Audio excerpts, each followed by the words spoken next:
Today on Legalese, we have a number of updates on cases that I have been tracking as part of my annual Supreme Court Roundup. And specifically today, we've got three really interesting cases about gun rights and the Second Amendment.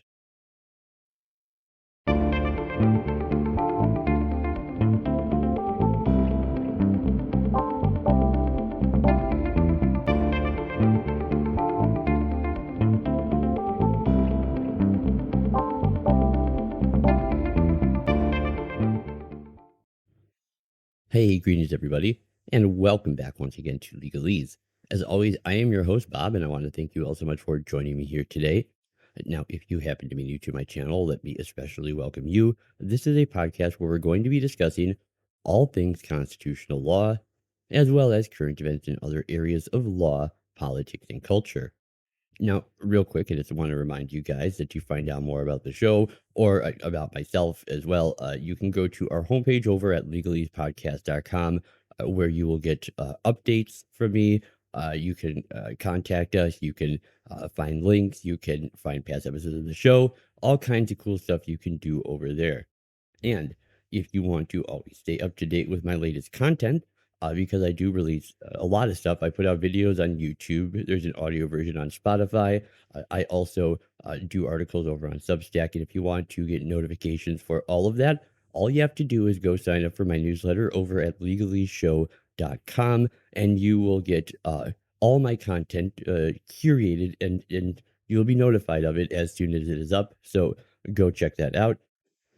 And I have one not regular announcement here at the beginning, and I'm kind of excited about this. I have been invited to come back on the Freedom Hub podcast on Thursday, November 16th at noon Eastern Time. If some of you may remember, I was on there last year. They brought me on to talk about classical republicanism and the Articles of Confederation. They're bringing me back to talk about the implied powers doctrine, as well as my book about the implied powers doctrine, Constitutional Sleight of Hand. And it was a great time last time I was on. I'm sure it'll be a great time this time. And if you want to join us and be there, you can, and it is free. All you have to do is go to the Freedom Hub page and you sign up for their Thursday webinar group, and they will send you a link to a private Zoom meeting where we will be doing this as a live stream. And you can join us there for the live stream, which is also followed by a Q&A, which anyone can take part in. And so I really hope that I will see some of you there to check out that event.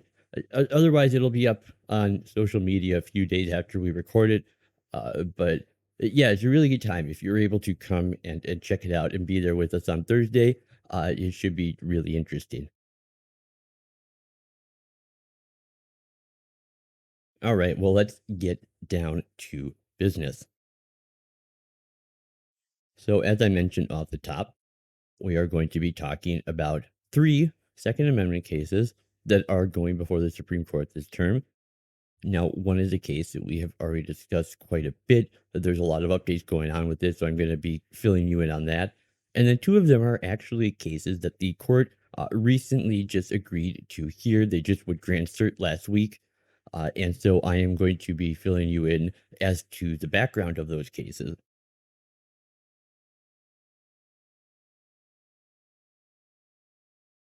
Now, these are the three cases we are going to be talking about.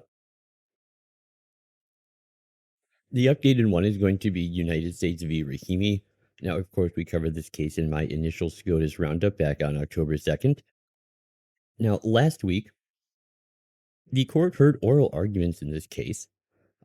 And if anyone out there, I would say, has the time and the inclination to go listen to the full 90 minutes of oral arguments, it was a really interesting session. I will, of course, have it linked in the show notes page for this episode. Now, I understand that a lot of people have neither the time nor the inclination to go and listen to 90 minutes of lawyers arguing. Uh, so today, what I'm going to be doing is providing you guys with my own Cliff Notes summary of what was discussed there. I will be pointing out to you guys some of what I believe are going to be the key moments during these arguments where the questions the court asked and the answers the attorney gave are going to really be crucial elements on which the case is likely to turn. And then after that, I will finish by giving you my prediction about exactly where this case is going to go and its likely outcome.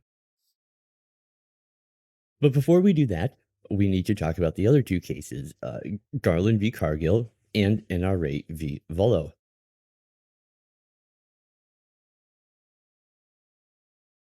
Now, Garland v. Cargill isn't an entirely new case. Uh, it is a case that we talked about back in January when the Fifth Circuit issued their opinion in the case.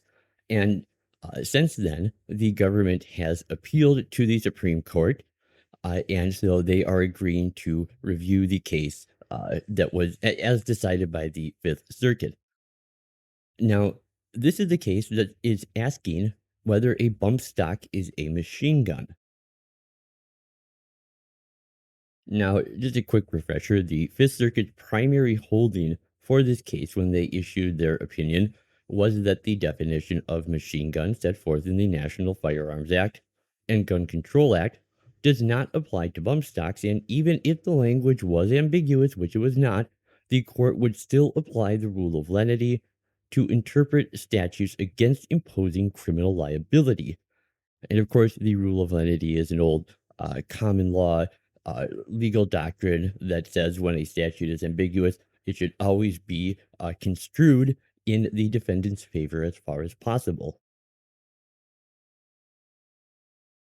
Now, the holding, as you might have guessed from the name of the case, is being appealed by Merrick Garland. I'm sure many of you know Merrick Garland as Joe Biden's current attorney general. Some of you might also be familiar with his passion project, which is moonlighting as one of our nation's most accomplished droopy dog impersonators.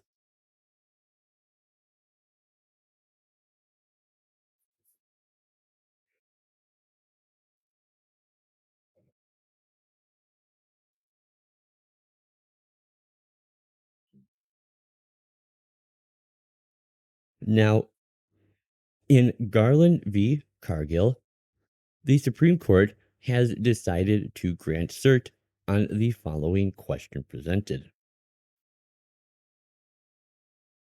So, since 1986, Congress has prohibited the transfer or possession of any new machine gun according to 18 U.S.C. Section 92201, the National Firearms Act at 26 U.S.C. Section 5801, which define machine gun as any weapon which shoots, is designed to shoot, or can readily be restored to shoot automatically more than one shot without manual reloading by a single function of the trigger. The statutory definition also encompasses, quote, any part designed and intended solely and exclusively or in combination of parts designed and intended for use in converting a weapon into a machine gun, end quote. Now, according to the brief filed by petitioners, they say a bump stock is a device designed and intended to permit users to convert a semi automatic rifle so that the rifle can be fired continuously with a single pull of the trigger, discharging potentially hundreds of bullets per minute. In 2018, a mass shooting in Las Vegas carried out using a bump stock. And since then, the Bureau of Alcohol, Tobacco, Firearms, and Explosives have published an interpretive rule concluding that bump stocks are machine guns as defined in Section 5845B. In the decision below, the en banc Fifth Circuit held that the ATF rule was unlawful because the statutory definition of machine gun does not encompass bump stocks.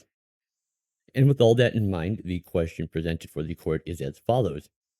Whether a bump stock is a machine gun as defined by 26 U.S.C. 5845B because it is designed and intended for use in converting a rifle into a machine gun, i.e., into a weapon that fires automatically more than one shot by a single function of the trigger. Now, of course, that description of a bump stock is just quite literally and technically false, but I guess that's probably beside the point here. Now, when asked about how he feels implementing gun control by way of introducing Orwellian newspeak into the Code of Federal Regulations, Merrick Garland was heard to reply, You know what? I'm the hero. All right. So we are going to be now moving on to the second marriage case, which is the National Rifle Association of America v. Vullo.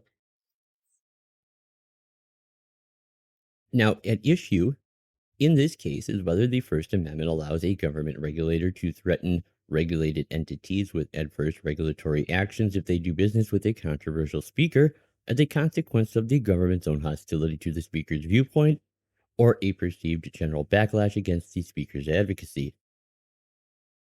Now, even though on paper this is strictly a First Amendment case, I am sure that Ray Charles could see through Stevie Wonder's eyes why I began by referring to this as a Second Amendment case. Obviously, the sole reason the New York State politicians and bureaucrats are violating the free speech and equal protection rights of our nation's oldest and most effective civil rights organization is because they are actively hostile towards the civil liberty that this organization chooses to advocate for.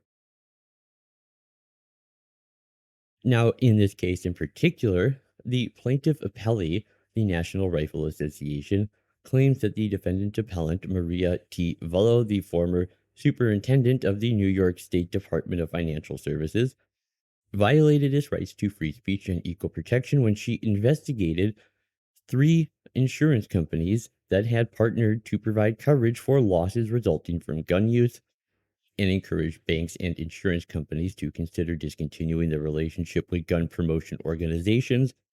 Now, the NRA contends that Vullo used her regulatory power to threaten NRA business partners and coerce them into disassociating with the NRA in violation of their rights.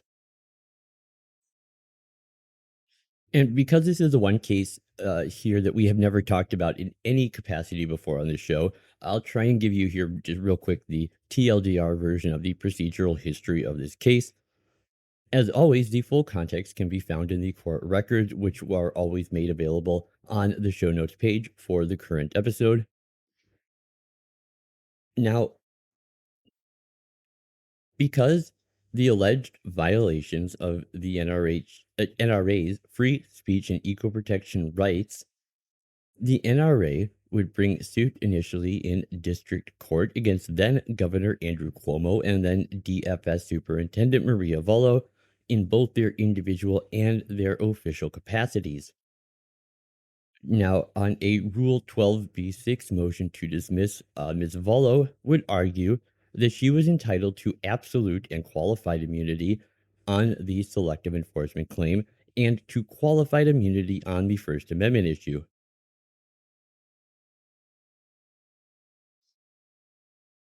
Now, when that case went before the district court, Ms. Vullo's motion was granted in part and denied in part. The selective enforcement claim against Ms. Vullo was dismissed. The motion is denied as to the First Amendment claims, and the appeal of Judge Hummel's decision granting leave to amend is also denied. And when this went to the Second Circuit's primary holding would reverse the district court's denial of defendants' motion to dismiss the free speech and equal protection claims against them. The court would remand this case with directions for the district court to enter judgment for the defendants.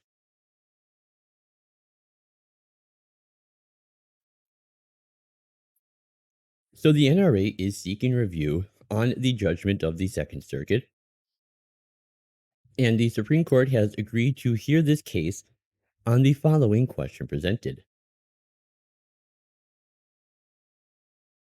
They start out by talking about the case Bantam Books v. Sullivan held that a state commission with no formal regulatory power violated the First Amendment when it deliberately set out to achieve the suppression of publications through informal sanctions, including the threat of invoking legal sanctions and other means of coercion, persuasion, and intimidation. Now, the respondent here, wielding enormous regulatory power as the head of the New York Department of Financial Services, applied similar pressure tactics, including back-channel threats, ominous guidance letters, and selective enforcement of regulatory infractions to induce banks and insurance companies to avoid doing business with petitioner, a gun rights advocacy group. And the respondent targeted petitioner explicitly based on his Second Amendment advocacy, which the DFS's official regulatory guidance deemed a reputational risk to any financial institution serving the NRA. Now, the Second Circuit would hold such conduct is permissible as a matter of law, reasoning that this age of enhanced corporate social responsibility justifies regulatory concerns about general backlash against a customer's political speech. And accordingly, the question presented before the court is: does the First Amendment allow a government regulator to threaten regulated entities with adverse regulatory actions if they do business with a controversial speaker as a consequence of the government's own hostility to the speaker's viewpoint or a perceived general backlash against the speaker's advocacy? Now, initially, in the cert petition that the NRA filed, they had a second question after that one on their QP that read: does such coercion violate a clearly established First Amendment right? However, the court chose to grant cert only on this limited review that sticks to that first question.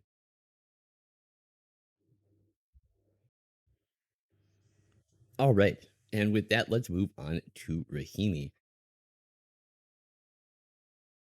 So, this challenge came to the court in the case of Zaki Rahimi, who was the subject of a February 2020 protective order in a Texas state court after an incident in which he assaulted his then girlfriend, who is also the mother of his child, and fired a gun at a witness to the incident.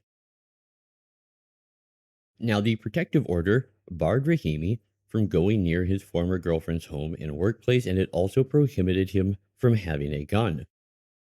And in 2021, police would search Rahimi's home because he was a suspect in a series of shootings. While there, they found a rifle and a pistol, and he was thus charged with violating 18 USC Section 922G8, which applies to any person who is subject to a court order and that restrains that person from harassing, stalking, or threatening an intimate partner, or engaging in other conduct that would place an intimate partner in reasonable fear of bodily injury. And certainly, Rahimi's domestic violence restraining order would fit. Now, such an order also prohibits you from being in possession of a firearm at least as long as the order is in place.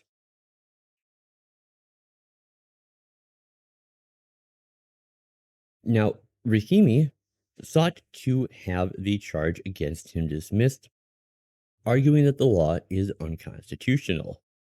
He made his argument in the wake of the Supreme Court's 2022 decision in New York State Rifle and Pistol v. Bruin, in which the justices explained that courts should uphold gun restrictions only if there is a tradition of such regulation in U.S. history. Now, the U.S. Court of Appeals for the Fifth Circuit agreed and threw out Rahimi's conviction, although the Fifth Circuit said, is not required to find what they called a historical twin to Section 922G8. The Court of Appeals would say that what they had offered was not the kind of well established and representative analog required to uphold the law. And this brings us to the primary issue that this case means to address, which is: does 18 USC Section 922G8,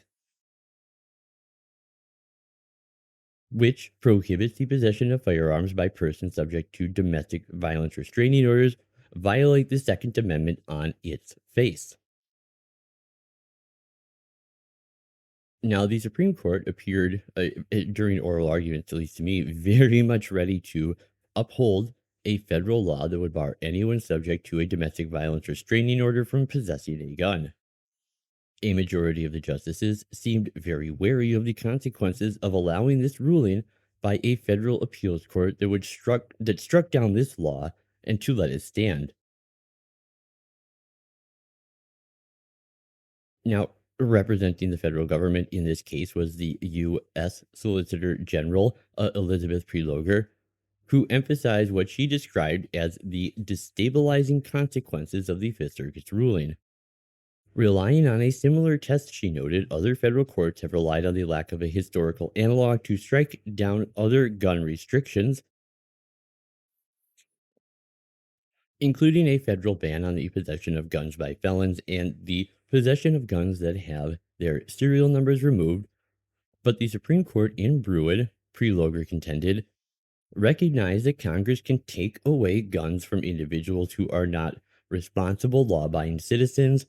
And she gave some examples. She said, for example, people who have been, who were loyalists to the British cause during the Revolutionary War, as well as contemporaneously felons and drug addicts.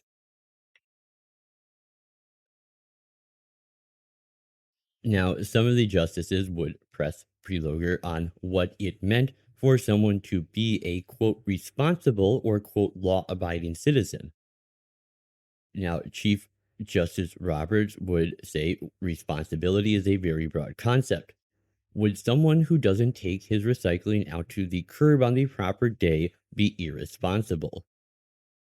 And the Solicitor General would respond by defining responsibility as intrinsically tied to the danger you would present if you had access to firearms.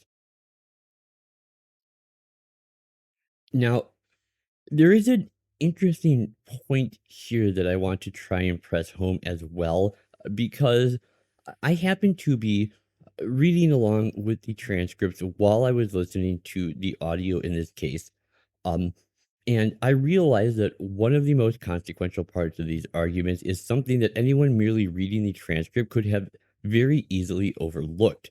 And the vast majority of people who even bother to pay attention to oral arguments tend to just read and scan the transcript. So I think it's important to try and point this out here. Now, besides the other categories that the Solicitor General had been talking about, which were, responsible and law-abiding citizen, there was another additional category of persons that she was repeatedly referring to, and that was dangerous individuals. Now, the court and the attorneys had no problem accepting that a domestic abuser with a history of various assault and battery charges would certainly fall within what the court has recognized as a traditionally dangerous individual. Now, later, Justice Barrett would return to this and would press the Solicitor General about what would happen in a case where the defendant is not dangerous.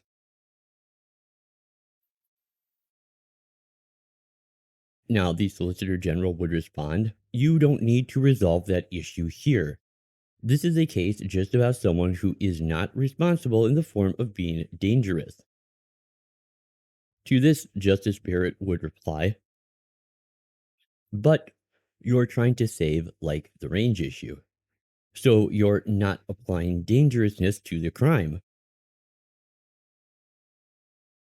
Now, here, Justice Barrett was referring to a case, Garland v. Range. Range presents a question of whether a person convicted of making false statements to obtain food stamps is subject to a disqualification under Section 922G1.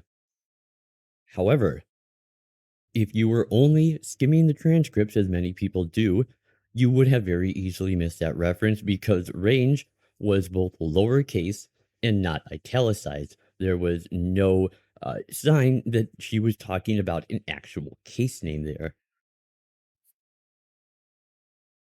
Now, on June 6th of 2023, an en banc review by the Third Circuit held that under Bruin, this case, we're talking about the range case, uh, that range could not be disarmed because of the reason that they disqualified him, which was being convicted of making false statements to obtain food stamps back in 1995, mind you, 30 years ago.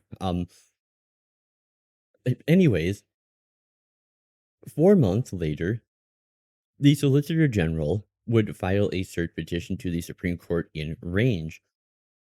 Now, I point this out to contrast it to Rahimi, because the Solicitor General would file a cert petition 15 days after the panel on the Fifth Circuit reviewed Rahimi, and they gave their en banc decision in that case. Furthermore, the Solicitor General has really made it a habit to skip en banc review of the Fifth Circuit. But the Solicitor General actually, interestingly here, did not, when petitioning for cert, did not ask the court to grant cert in range right away. Rather, she urged the court to hold range pending Rahimi. And I think perhaps you can start to imagine why. Because Rahimi, and again, these are both very similar cases. They are both under Section 922G of that particular law. And when you look at them between the two of them, Rahimi presents the absolute worst facts possible for a Second Amendment case. Meanwhile, a person who engaged in welfare fraud more than 30 years ago is a far more sympathetic defendant.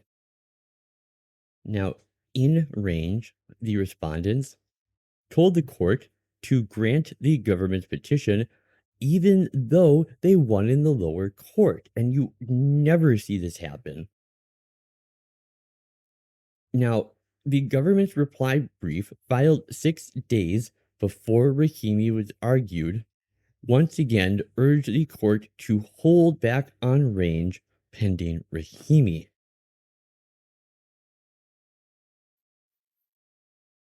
So, going back to Justice Barrett, she asked the Solicitor General, but you're trying to save like the range issue, so you're not applying dangerousness to the crimes.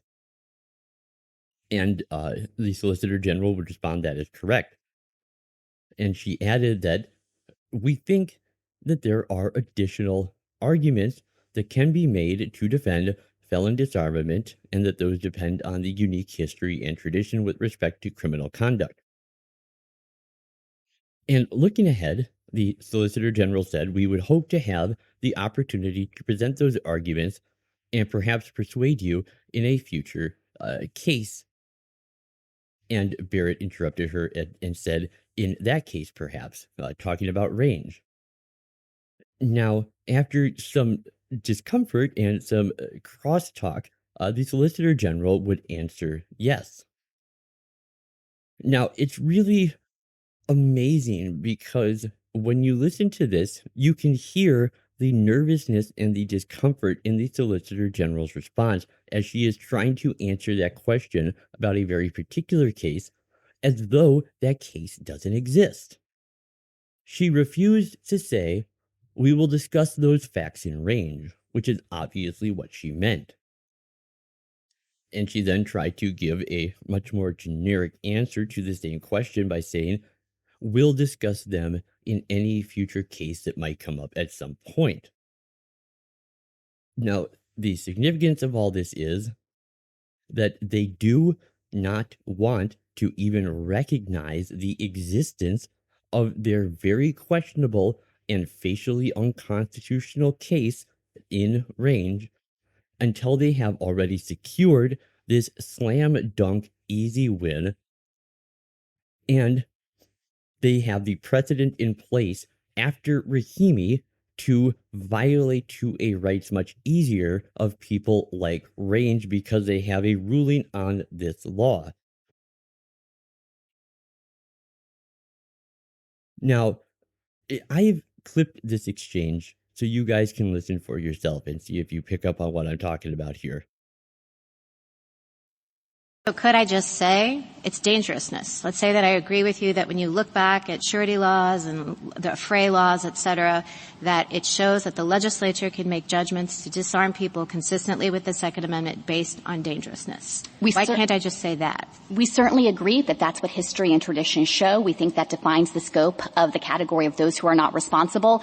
We don't think dangerousness is the standard with law-abiding, and I recognize you might have some different views on that, Justice Barrett. You don't need to resolve that issue here. This is a this is a case just about someone who is not responsible in the form of being dangerous. So yes, we would be happy with a decision that says legislatures for time immemorial throughout American history have been able to disarm those who are dangerous. But you're trying to save, like, the range issue. So you're not applying dangerousness to the crimes. That's correct. We think that there are additional arguments that can be made to defend felon disarmament, and that those depend on the unique history and tradition with respect to criminal conduct. And so we would hope to have the opportunity to present those arguments and perhaps persuade you in a future case. Okay. Yes. Thank you.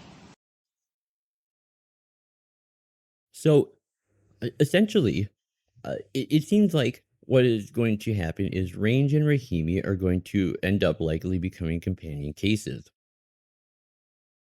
Now, even if Rahimi loses by a lopsided margin, it's possible that Range could pull out a victory by the same margin from Bruin.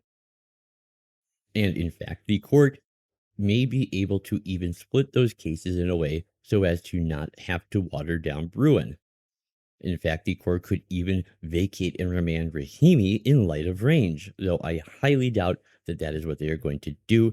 I think the government is very much correct in their approach here in guessing that the more negative case of Rahimi will negatively impact Range, and it will not be that Range positively impacts Rahimi. Though that part is, I must admit, far from certain. Now, I have to commend Merrick Garland on precisely how he and the Solicitor General have handled these two cases, because I deplore the thing that they are hoping to accomplish by juggling the cases this way. But I have to recognize the fact that, from a litigation standpoint, this is a tactically brilliant move on their part, and I always respect the hustle. This was clearly done to do as much violence to the Second Amendment as possible, and I think they did a very good job of it, unfortunately. Now, in fact, when Merrick Garland was reached for comment on this strategy, all that he said was, "You mean old dragon, I'm gonna slay you."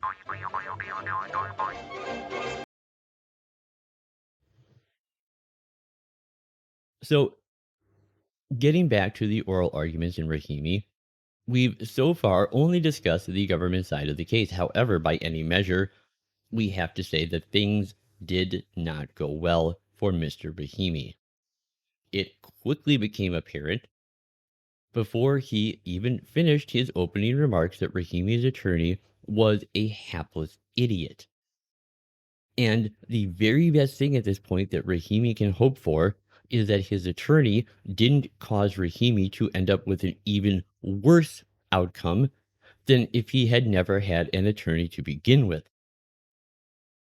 Now, going into this case, based on his procedural history in the lower court and their very faithful application of the Bruin standard that came out in Rahimi's favor in the Fifth Circuit, and including this court's current tendency to give much more deference to the Second Amendment in recent years than they have in the past. On those grounds, before hearing oral arguments in this case, I thought it was very likely Rahimi might have been able to get by with a 5-vote majority. But by the end of his counsel's opening remarks, I saw him losing the case on a not even close 7-2 split. And by the time closing arguments had been made and the case had been submitted in full, it was clear that Rahimi will be losing his case on an 8-1 split, if not a unanimous 9-vote to reverse the holding of the Fifth Circuit. I suppose this is what the Fifth Circuit gets for taking the Supreme Court at its word when it comes to Bruin. Now, following his opening arguments, Rahimi's attorney, J. Matthew Wright, faced a much tougher reception from the justices than did the Solicitor General. Now, Chief Justice Roberts made clear that, in his view, Rahimi was someone who should not have a gun when he said, type of situation. So, well, to the extent that's pertinent, you don't have any doubt that your client's a dangerous person, do you? Your Honor, I would want to know what dangerous person means. At Well, the I mean, moment, someone who's shooting, at people, that's a good start. That's fair. I'll say this.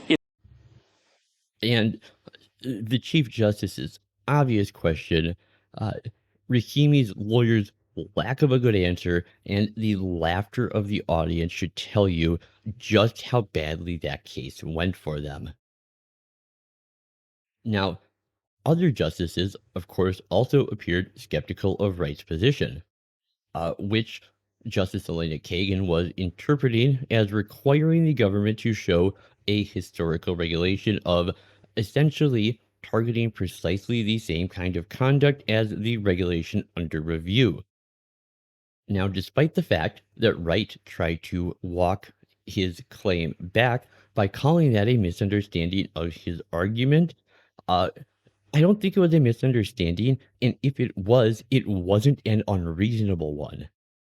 If that's not what he was saying, that's a hell of a lot what it sounded like to me. Now, this seems especially repugnant to me because this argument that he is relying on, or appears to be relying on, that you must show precisely the same conduct exactly, every little detail must be identical.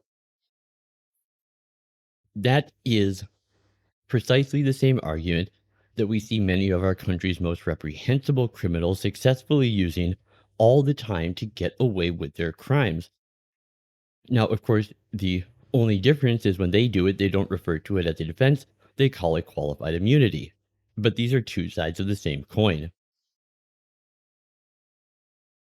But anyways, finishing up with Rahimi's case, Justice Samuel Alito would chime in asking Wright whether it was his position that, quote, except for someone who has been convicted of a felony, a person may not be prohibited from possessing a firearm in his home, end quote. And Wright would say yes, but then later hedge on that question, which would prompt Barrett to say that she was, and this is a quote, so confused, end quote. And God, when Wright answered maybe to a question about whether a legislature could ban the possession of guns by people with mental illnesses, Justice Elena Kagan just tore into him and said that she believed that he was running away from his own argument because he found his implications were just so untenable. Now, Justice Brett Kavanaugh would ask Wright about another possible effect of a ruling in Rahimi's favor. And here Kavanaugh points to a reply brief that the Biden administration had submitted, which indicated that the federal background check system used for the sale of firearms incorporates information from domestic violence protection orders.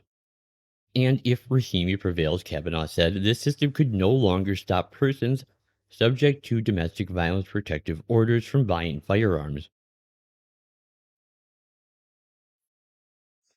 Now, what at this point seems a virtual certainty is that the court in this case will be reversing the Fifth Circuit's holding to 18 U.S.C. 922 G8 and holding that it does not violate the Second Amendment. Now, additionally, I think it is very likely that we are going to see a controlling plurality on the court file a very stern concurrence that will give what Justice Kagan referred to at one point as useful guidance to the lower courts on the proper application of Bruin. And when I say proper application, what I mean is a watered down version of the Bruin test.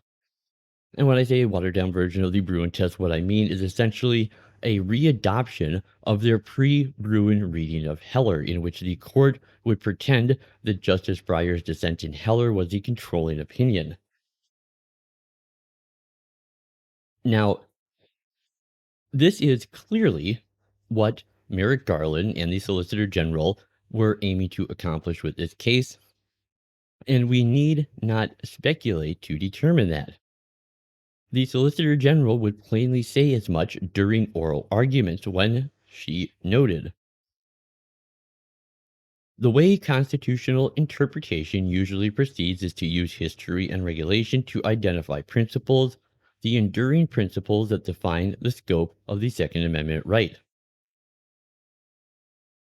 And here, the Solicitor General purports to rebuke and correct the originalist judges on one of the most originalist courts we've ever had about the true meaning and scope of originalism.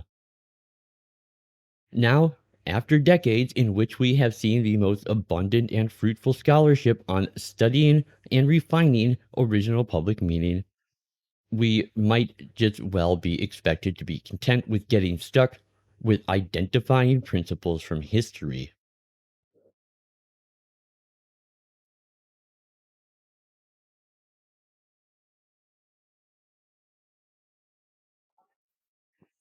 Well, that is all I got for you guys here today. Thank you so much for joining me here on Legalese. I hope that you enjoyed that. If you do, please take a moment and do all of those things that help to trigger Al Gore's rhythm. If you liked it, hit the like button. If you disliked, hit the dislike button. Subscribe to the channel if you want to see more videos. Definitely leave me a comment. I always really love getting comments from you guys and getting a chance to respond as much as I can. And one thing I haven't been asking you to do, but I really should be, is share the show, please.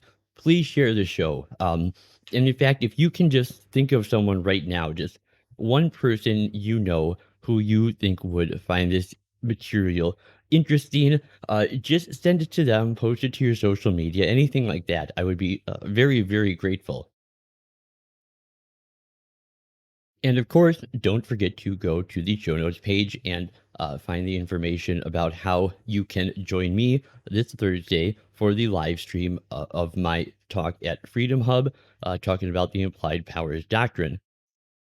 So, anyways, until next time, this has been Bob for Legalese, talking about the Second Amendment, and of course, as always, Carthago delenda est. You know what? I'm gonna slay you.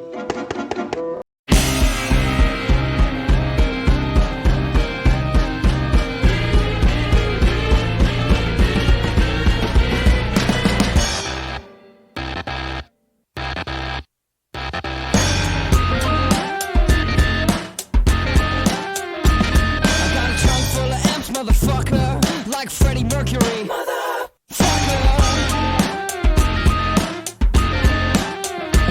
I got a trunk full of amps, motherfucker. I got a trunk full of amps, motherfucker.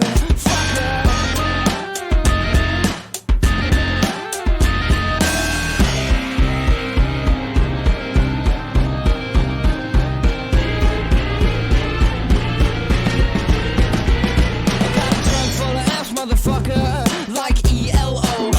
Fucker. I got a trunk full of amps, motherfucker. Got a trunk full of amps, motherfucker.